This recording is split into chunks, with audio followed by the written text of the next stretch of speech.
सिंधु घाटी सभ्यता यानी कि इंडस वैली सिविलाइजेशन अगर खत्म नहीं होती तो आज की दुनिया बहुत ही अलग होती। न कोई शहर छोड़ा जाता, न कोई ज्ञान खोया जाता। सिंधु घाटी के लोग मानकीकरण यानी कि स्टैंडर्डाइजेशन में उस्ताद थे। उनकी ईंटों का साइज एक जैसा था और उनके वजन बिल्कुल सटीक थे। अगर यह सिलसिला जारी रहता तो शायद औद्योगिक क्रांति यानी कि इंडस्ट्रियल रिवॉल्यूशन यूरोप से हजारों साल पहले ही भारत में आ जाता। वे भाप के इंजन या बड़े कारखाने बहुत पहले ही बना सकते थे। मेक इन इंडिया की जरूरत ही नहीं होती। इजिप्ट या मेसोपोटामिया में बड़े बड़े राजा और पिरामिड थे, लेकिन सिंधु घाटी में अभी तक किसी भी तानाशाह राजा का सबूत नहीं मिला है। हो सकता है आज भारत में राजशाही के बजाय एक बहुत पुरानी लोकतांत्रिक व्यवस्था होता। समाज में ऊंच नीच और जाति व्यवस्था शायद उस रूप में न होती जैसी बाद में विकसित हुई। आज हम उनकी लिपि यानी कि स्क्रिप्ट पढ़ नहीं सकते।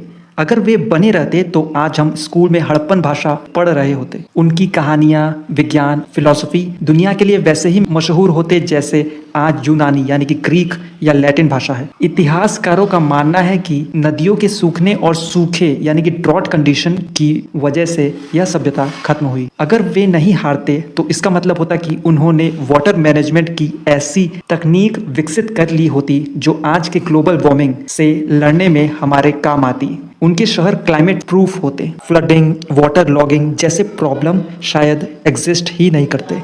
सिकंदर यानी कि अलेक्जेंडर से लेकर मुगलों और अंग्रेजों तक भारत पर कई हमले हुए। एक संगठित और तकनीकी रूप से उन्नत सिंधु साम्राज्य शायद इन सभी आक्रमणकारियों को बॉर्डर पर ही रोक देता। भारत कभी गुलाम न होता, उसकी अपनी एक अटूट पहचान होती। आज के आधुनिक शहर जैसे कि न्यूयॉर्क, चंडीगढ़ असल में सिंधु घाटी के ग्रिड सिस्टम की ही नकल है। अगर सभ्यता रहती तो आज डॉलर नहीं, शायद किसी एंशिएंट इंडियन करेंसी का ग्लोबल डोमिनेंस होता।